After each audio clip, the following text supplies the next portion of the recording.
Happy rising, Gary. Gary talks.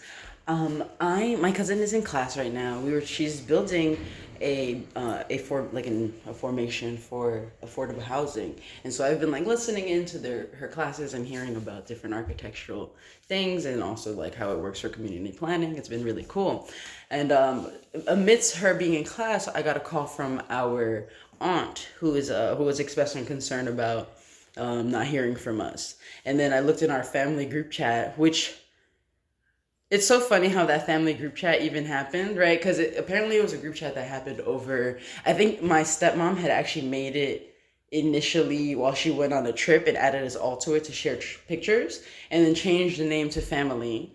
And then eventually, she's not in it now. My dad's not in it either because there's beef. But anyway, because of beef and stuff, people stopped talking. I think one of the last messages in like the group chat was my dad being like, "I will not be there," and everyone being like, "Okay." And then there was like a little exchanges over time, like very small things. And then one day I found all these older pictures and I wanted to share with everybody, so I put it in the group chat.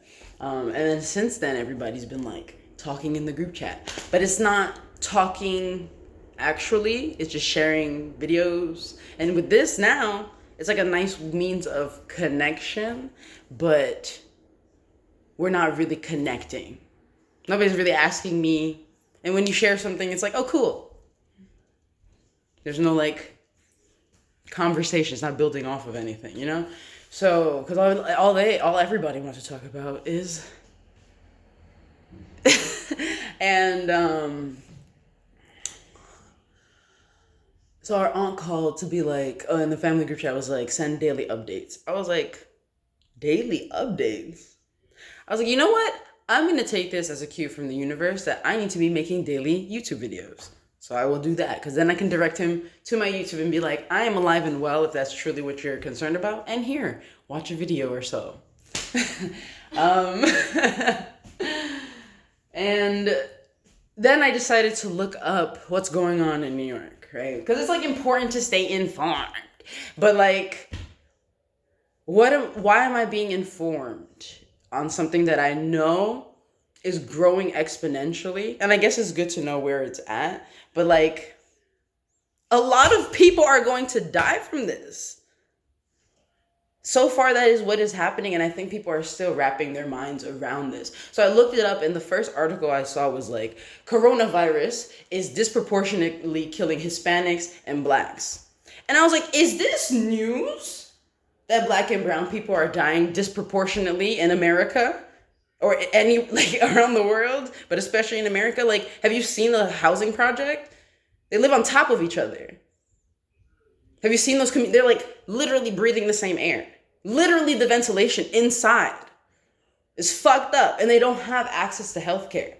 And they're saying, "Oh, it affects the low." It's like, and someone said in this article I read that was like, this thing is just highlighting what we've known for years, and that's why people are scared about it. You should have been knowing to wash your fucking hands when you got home. It shouldn't take like a crisis for people to be like, "Holy shit, I gotta wash my hands when I come back off the subway. I should take off my clothes actually and leave my shoes outside." There's a reason, like, but I think this is such an interesting experience for us all because it really is highlighting so many things that we have not been wanting to talk about, right? Like, what does time alone with myself look like? Even like, if we're not talking globally, like wealth disparity and poverty and access to healthcare is really important. Besides that, and like everybody deserves it. Now we can be like, oh wait, everybody does deserve it. Holy shit, because what is happening? Silly shit. Just wanted to share that because it made me, as you can tell, like a little agitated that like, I'm glad we're finally recognizing these things. It's crazy that it had to take a world pandemic for us to get on the same page. But we're all having different experiences, so here's a common experience for us all. Boom. How are you responding to it? And I'm having a conversation with my uncle now. He hasn't responded to me. I didn't check yet, so maybe he has now. But like asking him how he feels about it. Because clearly if you want daily updates from me, and then I asked him how he felt, he said he felt like, but we just gotta try to survive. I said, that sounds like fear. If you're coming out of a survival, we gotta try to survive. He's in a different place. Obviously, his context is entirely different. He's in Haiti right now. So I understand his fear. And that's the thing I think I've been learning a lot about this is like holding space for people and how they're feeling and honoring that. Like, because I don't feel that way, I'm not gonna mock you. I disagree. So personally, in my opinion, in how I speak about it, it might come off as mocking or disparaging. But to somebody's feelings, no. I'm going to hold the space and say, so how are you feeling? But we can talk about that. Because if you feel afraid, we can talk about that. If you feel anxious, we can talk about that. If you feel stressed, if you feel frustrated, what are your needs? How can we talk about that? But obviously when people are in like survival, I can't focus, I'm so scared, they can't even talk about their needs. But what's important is like letting it out and acknowledging that. But like nobody's... If you want to yell at me for not calling you, I'm going to be kind of annoyed. And also tell me that you're mad. Just like, you got to let us know. Like, we haven't spoken before this like that. So now you're telling me, yes, you're realizing our relationship is important, but we don't have that kind of rapport. Just because we're family, to me, doesn't mean that we're owed each other responses.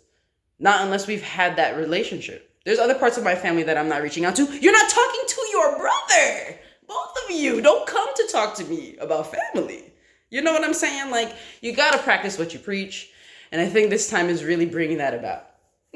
So those are my feelings and a little bit of my family drama.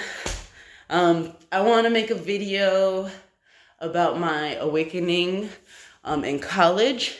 I feel like it is relevant. So stay tuned for that this week. Love you all. Something to think about is, how have you been feeling about all of this stuff? And how do you feel now? How did you feel? How has it escalated or changed? What are you doing to take care of yourself? How are you? Do you check in with yourself? How do you check in with yourself? Make sure you do that.